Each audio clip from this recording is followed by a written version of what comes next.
Teachers को प्रणाम करते हैं।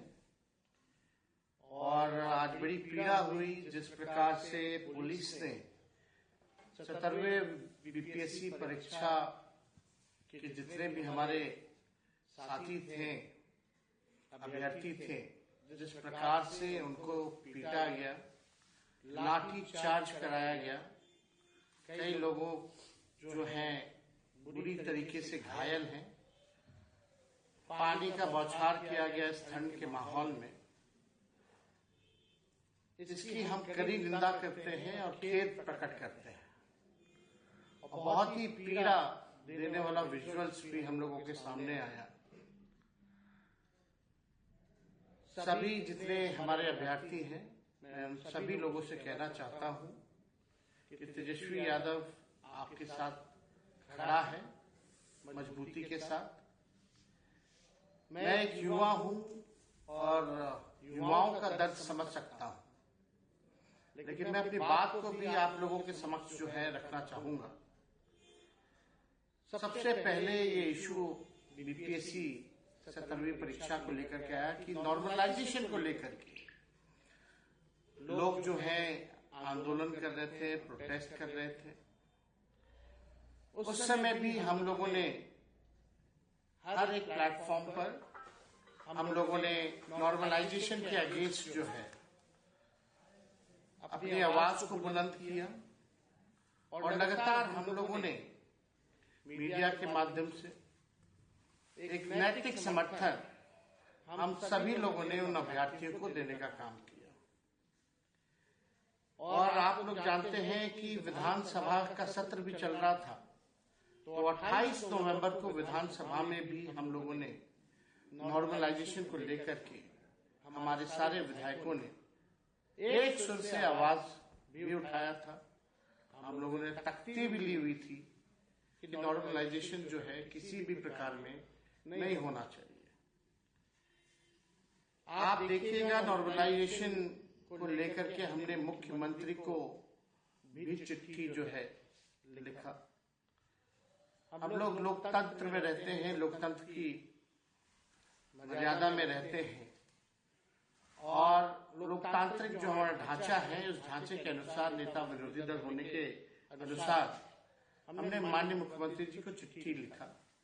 हालांकि चिट्ठी का कोई जवाब नहीं आया, लेकिन उसके बाद स्टूडेंट्स ने प्रोटेस्ट किया। दौड़ा दौड़ा के उस समय भी लोगों को पीटा गया, कई का सर फोड़ा गया, डीएम तक ने झापड़ मारा, हाथापाई हुई।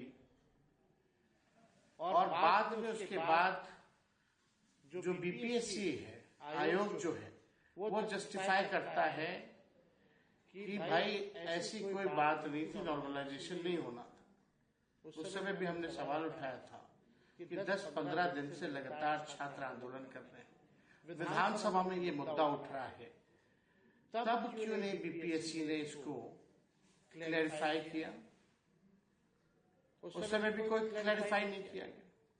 फिर देखिए परीक्षा होता है 13 दिसंबर 2024 को।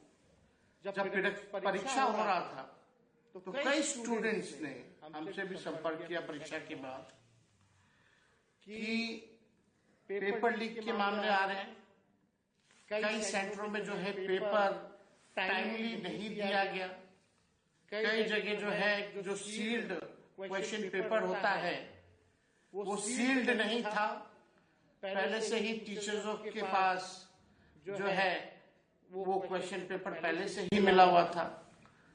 और लगातार इस बात आई कि पेपर जो है लीक हो गया। उस समय इमीडिएटली बीपीएससी ने कहा कि ऐसी कोई बात नहीं है, ये अफवाह है।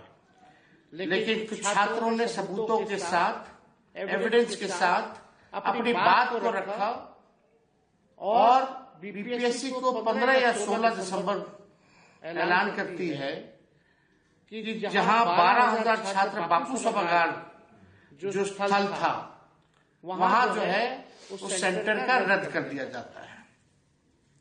अब बात यह है कि जब पेपर लीक हुआ है तो एक सेंटर का ही क्यों रद्द किया गया, ये एक तरह से नॉर्मलाइजेशन ही है। इसलिए छात्रों ने फिर से आंदोलन किया, आवाज उठाई कि री एग्जाम होना चाहिए फॉर ऑल, फॉर एवरीवन।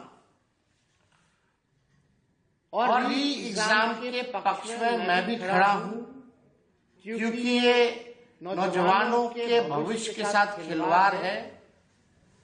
और अगर एक सेंटर में नहीं, कई सेंटरों में, कई जिलों में ऐसी बात आई कि क्वेश्चन पेपर लीक है, समय पे पेपर नहीं मिल रहा है, paper seal, question paper seal नहीं थे, तो अगर रद्द करना चाहिए तो रद्द सबके लिए होना चाहिए।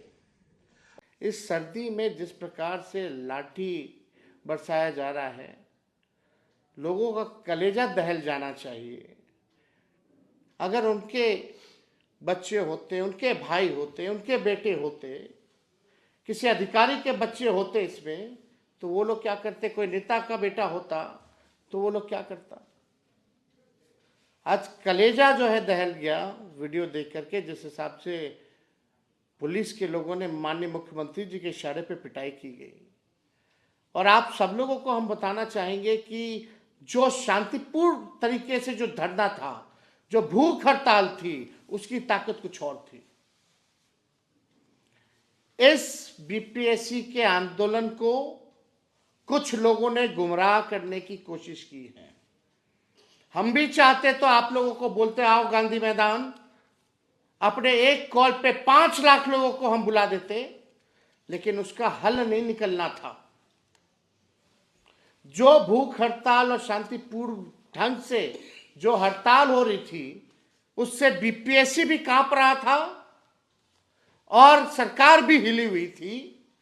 लेकिन सरकार ने नया फॉर्मूला निकाला कि सरकार की बी टीम, बीजेपी की बी टीम, कुछ जो राजनीतिक दुकानदारी करते हैं, उन लोगों को आगे खड़ा किया गया और गांधी मैदान आंदोलन को ले जाना पड़ा। और जब पिटाई हो रही थी तो कुछ लोग कह रहे थे कि हम सबसे आगे खड़े रहेंगे, सबसे पहले वही भाग खड़े हुए। यह आंदोलन को खत्म करने की साजिश है। हम कई बार इस बात को बोल रहे हैं। हम कोई राजनीति यहां करने नहीं आने। राजनीति करना होता तो हम भी गांधी मैदान में आप लोगों को आह्वान करके अपनी राजनीति को चमकाने का काम करते हैं। लेकिन आज जो गर्दनी गांधी मैदान में जिस हिसाब से पिटाई हुई है, कोई परमिशन नहीं था वहां आंदोलन करने का। वो इलाका आंदोलन करने का नहीं है, गर्दनीबाग स्थल है। भटकाया गया लोगों को ताकि एफआईआर हो उन छात्रों पे, और एफआईआर अगर होगी तो आप समझ जाइए कि आपको जेल जाना पड़ेगा, आपको नौकरी नहीं मिलेगी, आप एग्जाम में नहीं बैठ सकते।